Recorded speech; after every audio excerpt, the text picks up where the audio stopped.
एक पुरानी कहावत है, प्यार और जंग में सब कुछ जायज है। लेकिन यह सच नहीं है। युद्ध के हमेशा अपने नियम रहे हैं। कभी कभी ये आचार संहिता इस बात पर आधारित होती थी कि किसी युद्ध को कैसे लड़ा जाना चाहिए, और जैसे जैसे मानवता संस्कृति और तकनीक में आगे बढ़ी, वैसे वैसे ये विचार भी बदले, जो बाद में कानून बन गए। युद्ध के दौरान आचार संहिता और संधियों में विश्वास रखने वालों के लिए दो समस्याएं हमेशा परेशानी का सबब रही है। कानून अक्सर व्याख्या के लिए खुले होते हैं, इसलिए दो विरोधी एक दूसरे के बिल्कुल उलट काम कर सकते हैं, फिर भी दोनों सही होने का दावा कर सकते हैं। यह एक और समस्या की ओर ले जाता है। अगर दुश्मन कानून का पालन नहीं करता, तो एक देश को क्यों करना चाहिए? इसी आज के एपिसोड में हम प्रथम विश्व युद्ध के एक ऐसे मामले की जांच करेंगे जिसमें अंतरराष्ट्रीय कानून के नियमों को एक निर्दयी दुश्मन को हराने के लिए सवालों के घेरे में लाया गया, जो बिना किसी अंतरात्मा के कार्य कर रहा था। यह बरालों घटना की कहानी है। वॉर्स ऑफ द वर्ल्ड में आपका स्वागत है। प्रथम विश्व युद्ध में औद्योगिक क्रांति की तकनीक को भयानक युद्ध कला में इस्तेमाल किया गया, लेकिन ऐसे मामलों में बहुत कम या कोई अनुभव न होने के कारण हजारों सैनिकों की कमान संभाल रहे जनरल और एडमिरल्स को अक्सर इस नए तरह के युद्ध को काम करते हुए ही सीखना पड़ा। गलतियां बहुत हुई और इसकी कीमत भयानक थी। युद्ध की शुरुआत में शायद सबसे अधिक भयावह और निस्संदेह सबसे कम आंका गया नया हथियार पनडुब्बी था। सदियों तक नौसेनाओं ने लाइन के शक्तिशाली जहाजों, युद्धपोतों को देखा था, जो हर पीढ़ी के साथ बड़े और अधिक शक्तिशाली होते गए और सर्वोच्च रहे, और इसीलिए उनकी अब भी विक्टोरियन सोच के लिए यह अकल्पनीय था कि तुलनात्मक रूप से छोटी पनडुब्बियां कभी भी महान युद्ध बेड़ों को सच में चुनौती दे सकती है। युद्ध में शीघ्र ही यह सिद्ध हो गया कि वे पूर्णतः भ्रमित थे। जर्मन यूबोट्स द्वारा पैदा किया गया खतरा, खासकर ब्रिटेन के लिए, जिनके लोगों को यूरोप में सुरक्षा का आश्वासन दिया गया था, एक भयानक झटका बनकर आया, जिसने जनता को प्रतिक्रिया की मांग करते हुए छोड़ दिया। 1914 में कई नई तकनीकें युद्ध में पहली बार इस्तेमाल हुई। इसी तरह पनडुब्बियों से निपटने के लिए कुछ सुझाव व्यावहारिक थे, जबकि अन्य पूरी तरह हास्यास्पद थे। उदाहरण के लिए, ब्रिटिशों का एक सुझाव था कि तेज रफ्तार मोटर बोट्स बेड़े के चारों ओर घूमें, जिन पर लोग जूता पॉलिश से लैस हो। जैसे ही पेरिस्कोप दिखे, वे तुरंत वहां पहुंचकर लेंस पर पॉलिश लगा दे, जिससे यूबोट कमांडर की नजर धुंधली हो जाए। 1914 में कुछ न करने से बेहतर कोई भी तरीका माना जाता था, जो अब हास्यास्पद लगता है। काफिला प्रणाली अभी लागू नहीं हुई थी और टॉर्पीडो कभी कभी प्रभावहीन होते थे। इतनी सारी बिना सुरक्षा वाली व्यापारी जहाजों पर यूबोट्स ने सतह पर डेक गनों से हमला किया। अक्सर डुबाने से पहले लक्ष्य जहाज की जांच करते थे कि उसमें युद्ध सामग्री है या नहीं, ताकि डुबाने का औचित्य साबित किया जा सके। इससे ब्रिटिशों ने ऐसे जहाजों का बेड़ा बनाने का विचार किया जो यू बोट के लिए आकर्षक लक्ष्य जैसे दिखे, लेकिन असल में उन पर 12 पाउंडर गन और मैक्सिम मशीन गन लगी हो। जहाजों को व्यापारी जहाजों के रूप में छुपाया जाता था, जिन्हें क्यू शिप्स कहा जाता था। वे किसी तटस्थ देश का झूठा झंडा फहराते थे ताकि यू बोट को आकर्षित किया जा सके, और फिर अंतिम क्षण में ब्रिटिश व्हाइट एनसाइन फहराकर गोलियां चलाना शुरू कर देते थे। क्यू शिप यू बोट के खतरे से निपटने के लिए बनाई गई थी, लेकिन यह विचार बिल्कुल नया नहीं था। जैसा कि रियर एडमिरल गॉर्डन कैंपबेल ने अपनी आत्मकथा माय मिस्ट्री शिप्स में कहा है, मिस्ट्री शिप्स युद्ध की कोई नई खोज नहीं थी, क्योंकि दुश्मन को धोखा देने की कोशिशें इतिहास जितनी ही पुरानी है। झूठे झंडे फहराना एक पुरानी परंपरा है, और यह स्वाभाविक ही है कि साहसी अधिकारी इससे भी आगे बढ़कर अपने जहाजों को छुपाते और अतिरिक्त चालें सोचते। क्यू शिप्स बनाने के लिए एडमिरल्टी ने कई मालवाहक जहाजों को उनके नए घातक किरदार में बदलने के लिए जब्त कर लिया था। ऐसा ही एक जहाज था, 13 साल पुराना, 4192 टन वजनी स्टीम मालवाहक जहाज बारालोंग, जिसे इंग्लैंड के उत्तर पूर्व में आर्मस्ट्रॉन्ग, व्हिटवर्थ कंपनी ने बनाया और बकनेल स्टीमशिप लाइंस लिमिटेड द्वारा संचालित था। बारालोंग में अपने नए घातक किरदार निभाने हेतु 3 12 पाउंडर तोपें छिपे माउंट्स में लगाई गईं, जो दुश्मन से मुकाबले के समय खुल जाते थे। बारालोंग में धोखाधड़ी स्वभाव को दर्शाते हुए नुकसान का दिखावा करने वाले उपकरण लगाए गए थे, ताकि यू बोट कमांडर को आसान शिकार के रूप में आकर्षित किया जा सके। अप्रैल 1915 में काम समाप्त हुआ और HMS बारालोंग अब नौसेना में शामिल होकर अपना घातक मिशन आरंभ करने को तैयार थी।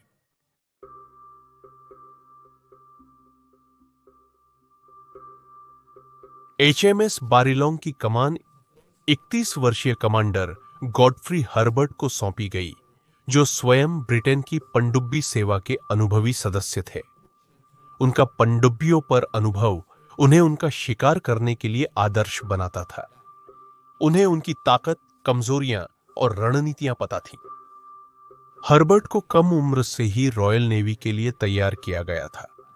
उन्होंने स्टबिंगटन हाउस प्रिपरेटरी स्कूल में पढ़ाई की, फिर नेवल कैडेट बने और 1900 में मिडशिपमैन बने। 1903 में अपने करियर को तेजी से आगे बढ़ाने की उम्मीद में उन्होंने बढ़ती हुई सबमरीन सर्विस में शामिल होने के लिए आवेदन किया। उन्होंने ब्रिटेन की पहली ऑपरेशनल सबमरीनों में से एक हर मैजेस्टी शिप HR पर सेवा दी, जिसका नेतृत्व भविष्य के विक्टोरिया क्रॉस प्राप्तकर्ता लेफ्टिनेंट एरिक नेस्मिथ कर रहे थे। 16 अक्टूबर 1905 को 2 पुरुषों और 9 नौसैनिकों की टीम एक सिग्नलिंग अभ्यास के दौरान डूबी सबमरीन में फंस गई। दोनों पुरुषों को घटना पर शांत प्रतिक्रिया के लिए सराहा गया, जिससे बोर्ड पर मौजूद सभी 11 लोगों की जान बच गई। हालांकि HR को काफी नुकसान हुआ। फरवरी 1911 में हर्बर्ट ने अपनी खुद की सबमरीन HMS C-36 की कमान संभालते हुए एक रिकॉर्ड तोड़ मिशन किया, जब जहाज सुदूर पूर्व जाकर रॉयल नेवी के चाइना स्टेशन तक पहुंचा। ब्रिटिश सबमरीन सेवा के शुरुआती दिनों में हर्बर्ट भी अन्य अधिकारियों की तरह एक अलग सोच रखते थे और हाथ गंदे करने से नहीं डरते थे। युद्ध शुरू होने तक वह HMS D5 में स्थानांतरित हुए और जर्मन लाइट क्रूजर रोस्टॉक पर हमला किया। हालांकि गणना की गलती से उनके द्वारा दागी गई टॉर्पीडो लक्ष्य से चूक गई। उन्हें जल्दी ही एहसास हुआ कि असली हथियार अभ्यास वालों से कहीं अधिक भारी होते हैं। रोस्टॉक को जटलैंड की लड़ाई में डुबोया गया था। कुछ महीनों बाद 3 नवंबर 1914 को D5 को यारमाउथ पर हुए हमले की खबर मिली और उसे आदेश दिया गया कि वह 3 बैटल क्रूजर, 4 लाइट क्रूजर और एक सशस्त्र क्रूजर वाली जर्मन सेना का पीछा करे, जिसका नेतृत्व बैटल क्रूजर साइडलिट्स कर रहा था। पीछा करते हुए D5 एक माइन से टकराकर 1 मिनट में डूब गई। 25 में से सिर्फ 5 क्रू सदस्य बचे, जिनमें हर्बर्ट भी थे। हालांकि आमतौर पर यह माना जाता है कि वह माइंस भागती हुई जर्मन सेना द्वारा छोड़ी गई थी, लेकिन कुछ इतिहासकार, जिन्होंने बाद में हर्बर्ट की जीवनी लिखी, का मानना था कि वह एक ब्रिटिश माइंस थी जो D5 के रास्ते में आ गई थी। कमांड करने के लिए पनडुब्बी की अनुपलब्धता के कारण हर्बर्ट को सतह पर तैनात उनके बेड़े में स्थानांतरित करने का निर्णय लिया गया, विशेषकर ब्रिटिश यार्ड्स में बदले जा रहे नए क्यू शिप्स में से एक पर। HMS एंटवर्प की कुछ देर कमान संभालने के बाद उन्हें बैरालोंग की कमान मिली। हर्बर्ट के पनडुब्बी सेवा के विद्रोही तरीके उनके साथ आए थे। कई नाविकों ने गवाही दी कि हर्बर्ट के अधीन सेवा करना रॉयल नेवी के जहाजों के अनुशासन की तुलना में कहीं अधिक अनुशासनहीन था। अपने आदमियों से तट पर छुट्टी के दौरान अच्छा व्यवहार करने की मांग करने के बजाय उन्हें शराब पीने की होड़ लगाने के लिए प्रोत्साहित किया गया, जिससे उन्होंने डार्टमाउथ के एक पब को नष्ट कर दिया, जिसके लिए कई लोगों को गिरफ्तार किया गया और हर्बर्ट ने अगले दिन बंदरगाह छोड़ने से पहले उनकी जमानत भर दी। उन्होंने जोर दिया कि वे उन्हें सर न कहें, बल्कि कैप्टन विलियम मैकब्राइड कहें, जो बैरलोंग की कवर स्टोरी का हिस्सा था।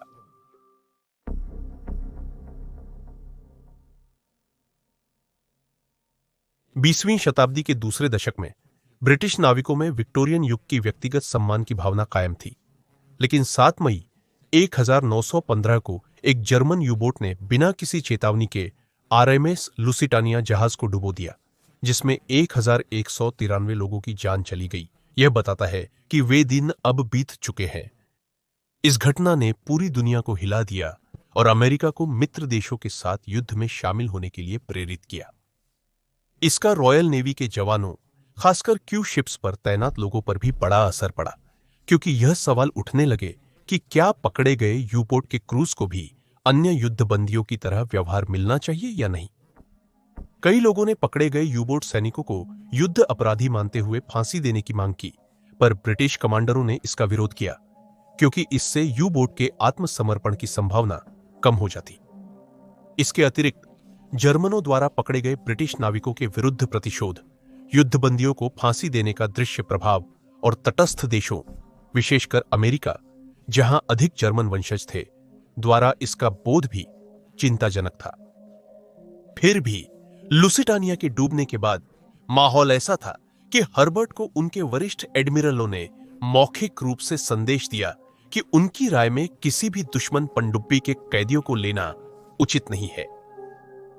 अगस्त में हर्बर्ट और उनकी यू बोट शिकारी टीम आयरलैंड के तट के पास बरालोंग जहाज पर क्यू शिप के लिए नियमित गश्त कर रहे थे, जब 19 अगस्त को उन्हें व्हाइट स्टार लाइन के एक जहाज से आपातकालीन संकेत मिला।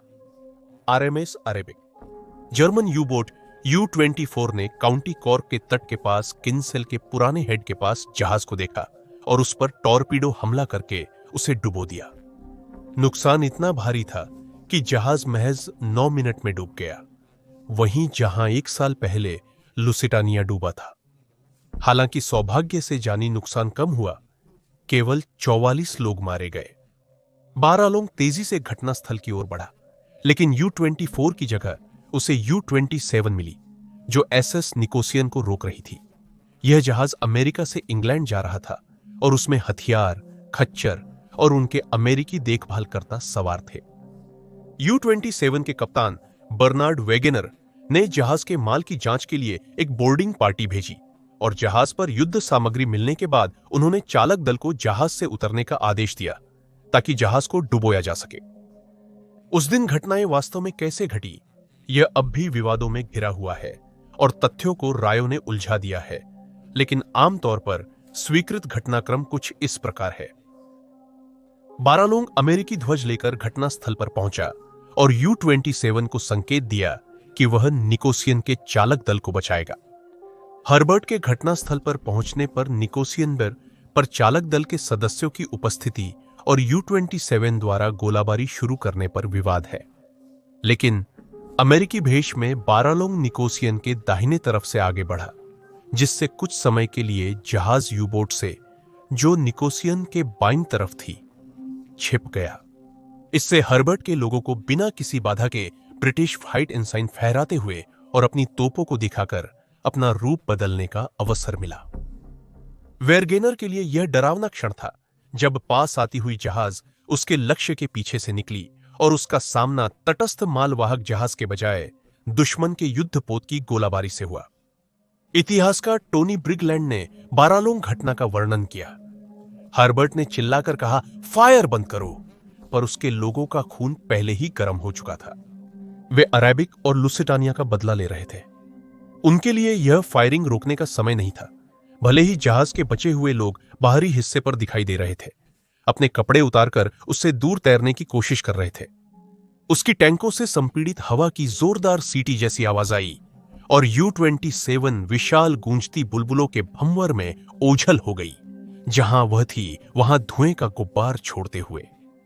उस पर 34 गोले दागने में केवल कुछ ही मिनट लगे थे। U-27 के 18 चालक दल के सदस्य, जिनमें वेगेनर भी शामिल थे, जीवित बचे और कई निकोसियन और बोर्डिंग पार्टी की ओर तैरने लगे। हर्बर्ट को डर था कि वे जहाज को वापस ले जाएंगे या डुबो देंगे। उसने मशीनगन दल को पानी में मौजूद यू-बोट चालक दल पर गोली चलाने का आदेश दिया। कुछ जर्मन सैनिक निकोसियन तक पहुंच गए तो हर्बर्ट ने रॉयल मरीन टुकड़ी को जहाज पर जाने और उनका ख्याल रखने का आदेश दिया। हर्बर्ट ने रॉयल मरीन को नावों पर सवार होते समय कहा कि कोई कैदी न बनाए, और उन्होंने वैसा ही किया। इंजन रूम में मिले अधिकांश बचे लोग को रॉयल मरीन द्वारा तुरंत गोली मार दी गई। वेगनर के भाग्य को लेकर रिपोर्टें भ्रमित करती है। कुछ कहते हैं कि उन्हें निकोसियन तक तैरते समय गोली मारी गई, जबकि अन्य के मुताबिक उन्हें बारालोंग पर सवार दल को आत्मसमर्पण करते हुए गोली लगी। तीसरे विवरण के अनुसार मरीन ने उन्हें निकोसियन से भगा दिया और फिर पानी में गोली मार दी, जबकि एक अन्य विवरण के अनुसार वास्तव में मालवाहक जहाज के अपने इंजन दल ने ही यू बोट के लोगों को मार डाला था। फिर भी यह सच था कि निरीह यू बोट चालक दल को निर्दयता से गोली मार दी गई थी, जिसे अमेरिकी खच्चर कर्मियों ने देखा था। वे इस कहानी के साथ अमेरिका लौटे, जिसे बाद में अमेरिकी प्रेस ने दोहराया और अक्सर अतिरंजित किया। इस तरह यह कहानी जल्दी ही जर्मनी तक पहुंच गई।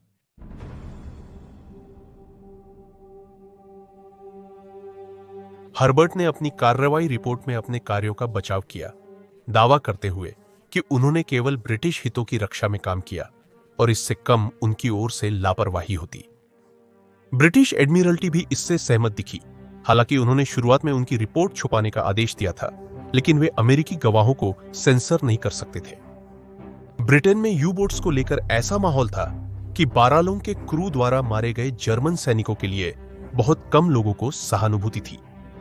हालांकि जिस तरह उन्हें मारा गया वह कुछ लोगों को गलत लगा, क्योंकि पानी में मौजूद यू बोट क्रू से कोई खतरा नहीं था, जब उनकी यू बोट पहले ही डूब चुकी थी।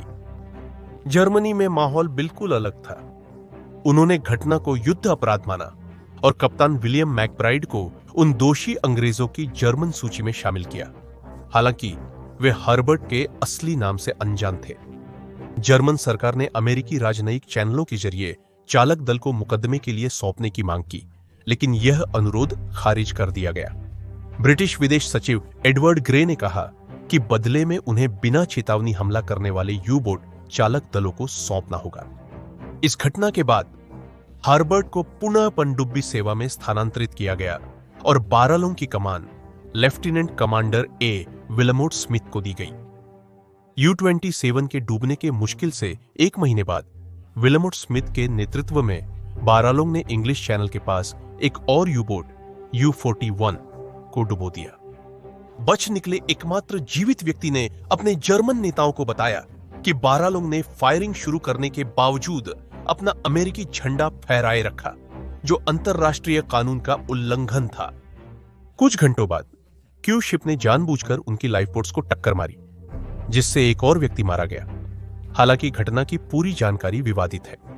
बारालोंग मामला आज भी विवादास्पद है और कुछ विवरणों पर मतभेद होने से स्थिति और जटिल हो गई है। हालांकि इस बात से इनकार नहीं किया जा सकता कि अंतरराष्ट्रीय संधियों और कानूनों के जरिए युद्ध को वैध, और कुछ लोग कह सकते हैं कि साफ सुथरा बनाने की कोशिशों के बावजूद युद्ध हमेशा एक गंदा काम रहेगा जिसमें जानें जाती है, और इसी वजह से इसे हमेशा आखिरी विकल्प ही होना चाहिए।